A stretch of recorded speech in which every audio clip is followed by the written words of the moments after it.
Throughout human history, we explain profound atrocity by pointing at the individual. We assume perpetrators of severe cruelty are monsters, operating with a rotten soul. Psychologists call this reflex dispositional attribution. When a soldier commits a war crime or a CEO commits fraud, our instinct is to attribute their actions entirely to their personal character. This assumption serves a distinct psychological purpose. By classifying these perpetrators as abnormal entities, we draw a thick, reassuring line between them and the rest of society. This preference for personality-based explanations ignores a difficult possibility. The environment might exert a level of control over their actions we are reluctant to admit. In August 1971, researchers set up a study in a quiet stretch of Stanford University in California, an environment far removed from active war zones or inherent criminality. The participants were healthy, psychologically sound college students who had volunteered for an academic study. None had criminal records or a history of violence. The research team converted the basement of the psychology building into a functional mock prison. They installed actual barred doors, built a solitary confinement closet, and assigned strict hierarchical roles of guards and prisoners. The simulation was scheduled to run for 2 weeks. Researchers were forced to shut it down after just 6 days because the environment collapsed into total chaotic abuse. The rapid deterioration showed that the situation, the assigned authority, the physical space, and the strict roles acted as the primary driver of the abuse, overriding the prior moral boundaries of the students. Lead researcher Philip Zimbardo evaluated these results and proposed what he called the Lucifer Effect. He argued that society should shift its focus away from the individual apples and toward the construction of the barrel itself. The first tool used to engineer these environments is de-individuation.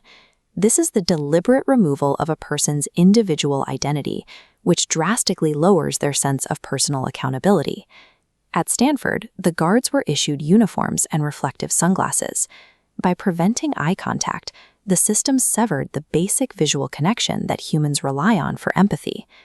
The system simultaneously applied dehumanization. Prisoners were stripped of their names, referred to exclusively by assigned numbers, and subjected to degrading language that mentally prepared the guards to inflict pain. Once identity is erased and victims are no longer viewed as fully human, the internal psychological barriers that prevent cruelty simply dissolve. This erasure of identity is highly effective when paired with a clear authority structure.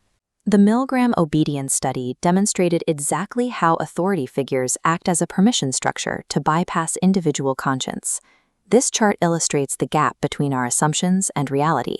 While experts predicted only a tiny fraction of people would deliver lethal electrical shocks, the data shows a 65% compliance rate when an authority figure in a lab coat absorbed the responsibility.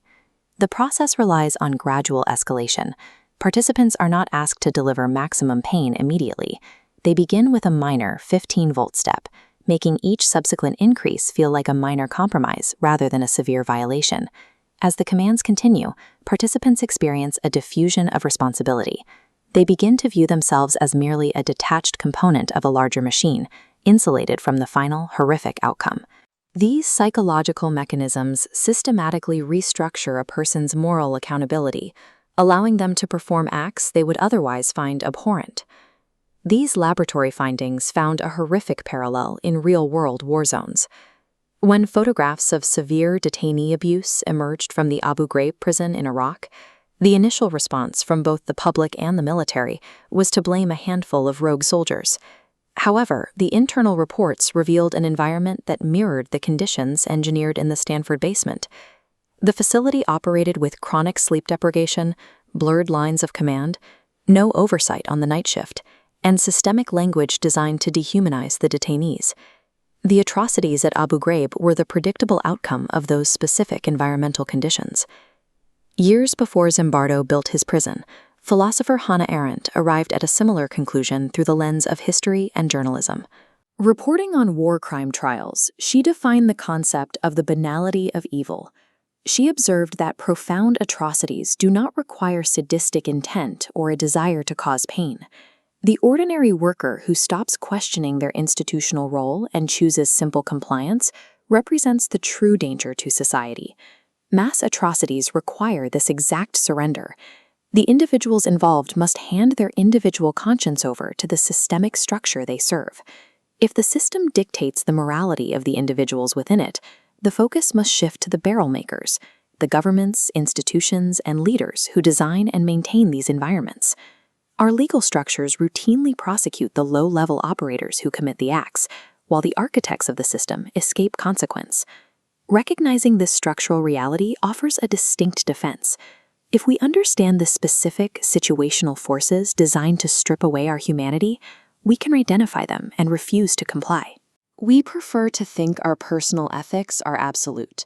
The data suggests, under the right conditions, morality is fragile, and anyone could cross the line. The Lucifer Effect serves as a permanent warning. Evil is an architectural design that requires constant vigilance.